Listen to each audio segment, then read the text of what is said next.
Buenos días, mi nombre es Luis Rivas y el día de hoy les voy a exponer sobre el modelo de referencia OSI. El modelo de interconexión de sistemas abiertos OSI fue fundado en 1980 por ISO, una empresa muy famosa de estándares. El objetivo fue crear un sistema abierto donde las computadoras de diferentes fabricantes puedan comunicarse entre sí, ya que en esta época las empresas como IBM, DEC, etc. son las que dominaban el mercado, cada uno con sus propias redes y protocolos muy diferentes. Esto hacía que la comunicación sea limitada a un grupo reducido de usuarios. Este modelo se basa en una arquitectura de 7 capas. Entre ellas podemos mencionar a la capa de aplicación, de presentación, de sesión, transporte, capa de red, de enlace de datos y la capa física. Comencemos por su séptima capa, la capa de aplicación, cuya función principal es servir de interfaz entre las aplicaciones y la red. Aquí se recopilan todos los datos que serán necesarios para poder ser enviados a través de la red. Luego estos datos pasan a la capa de presentación, cuya función principal es el formateo y codificación de los datos en un lenguaje que las computadoras puedan entender. Por ejemplo, los caracteres y los números se utiliza su código ASCII o Unicode. Para las imágenes se toma el valor de cada uno de sus píxeles. Y otra de las funciones de la capa de presentación es el cifrado y la compresión, otorgando mayor seguridad. Luego viene la capa de sesión.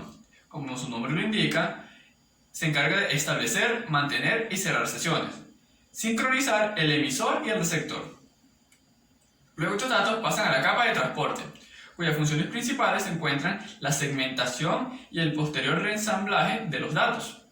Esto ocurre ya que las redes poseen un ancho de banda limitado.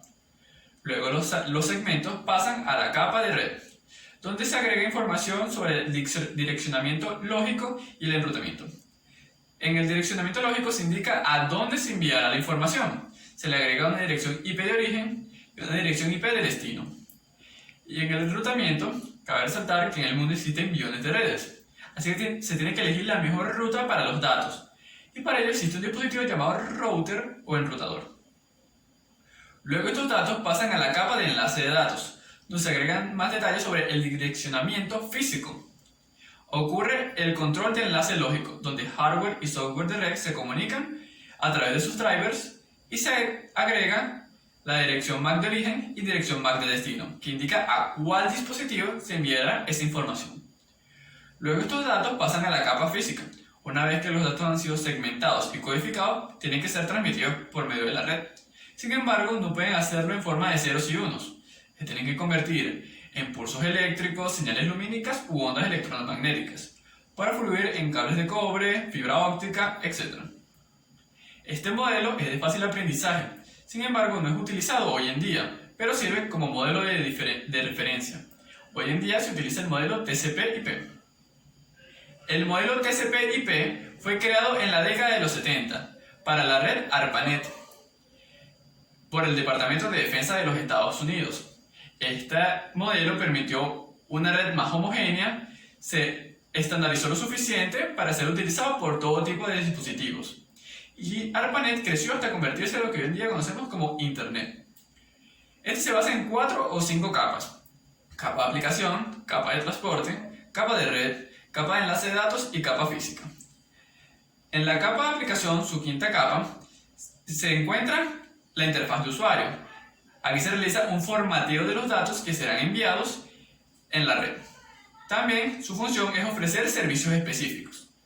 Luego tenemos a la capa de transporte, donde se agrega información adicional a los datos por medio del protocolo TCP, protocolo de control de transmisión.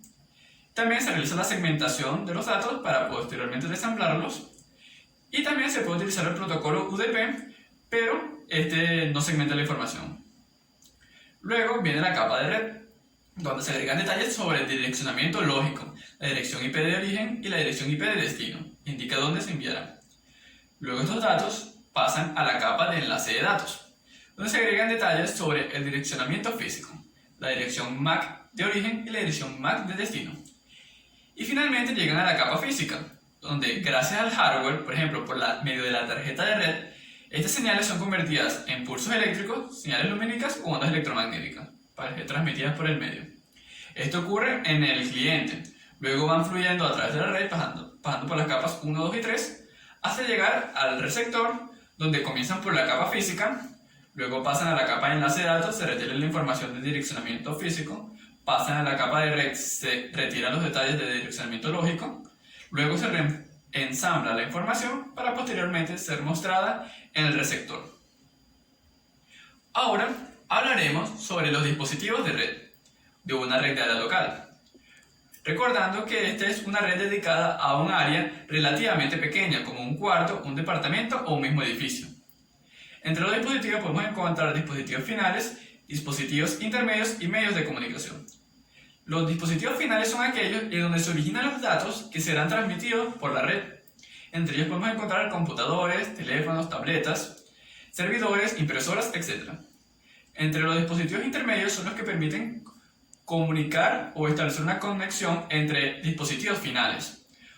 Generalmente se conectan por medio de cableado, pero cuando el número de puertos se agota, es conveniente utilizar un hub, que es un repetidor que es capaz de extender la red a un conjunto más amplio de computadoras. Una desventaja de esto es que comparte el ancho de banda entre todos los dispositivos que estén conectados, enviar información a todos los dispositivos. Así que es más conveniente utilizar un bridge o puente, que filtra el tráfico por medio de su dirección MAC. También podemos encontrar a los switch o conmutadores, que es capaz de conectar diferentes computadoras y compartir impresoras, etc. También encontramos al router o enrutador, cuya función es encaminar la información, buscar la mejor ruta para que llegue más rápido. Y también te podemos hacer una mención especial a la tarjeta de red, que es la que permite el acceso al medio, asignando una dirección MAC, y opera en la capa 1 y 2 del modelo OSI. Ahora hablaremos de los medios de comunicación, que son aquellos que permiten hacer llegar la información de un punto a otro. Pueden ser alámbricos o inalámbricos. Alámbricos como alambres de cobre o fibra óptica, e inalámbricos por medio de ondas electromagnéticas gracias a las antenas. Ahora hablaremos de un concepto llamado el flujo de datos, que se centra en la forma en que se propagan las tramas por medio de la red. Recordando que una de las funciones de la capa de enlace de datos es el control de flujo. Se refiere a cómo los datos son transmitidos a lo largo de los dispositivos, en las capas 1, 2 y 3, y la manera en que deben encapsularse para poder llegar a su destino a lo largo de esta travesía. Es importante destacar que pasan por la capa 1, 2 y 3 en los dispositivos intermedios hasta llegar al receptor, donde llegan de la capa física hasta llegar a la capa de aplicación. Y por último decimos cómo construir una LAN o red de área local. Primero hay que tener en consideración el número de dispositivos a utilizar y el tamaño de la red. Por ejemplo, si es una red pequeña, conviene utilizar un router, pero si es más amplia, conviene utilizar un switch. Luego se tiene que establecer una conexión entre el módem y el router por un cableado, un cable llamado RJ45, que es este cable azul que podemos ver en la parte superior. Y esta configuración se realiza de forma automática generalmente. Luego se tiene que configurar un computador para que actúe como un servidor DHCP y se le asigna una dirección IP dinámica. Luego se tiene que conectar cada uno de los computadores y sus periféricos y el cableado, y de luego verificar si están conectados y si cada uno funciona correctamente. En Windows existe el centro de redes y recursos compartidos para administrar todo lo referente a las redes, sus propiedades, direcciones, etc. Gracias, esa fue toda mi exposición, espero que les haya gustado.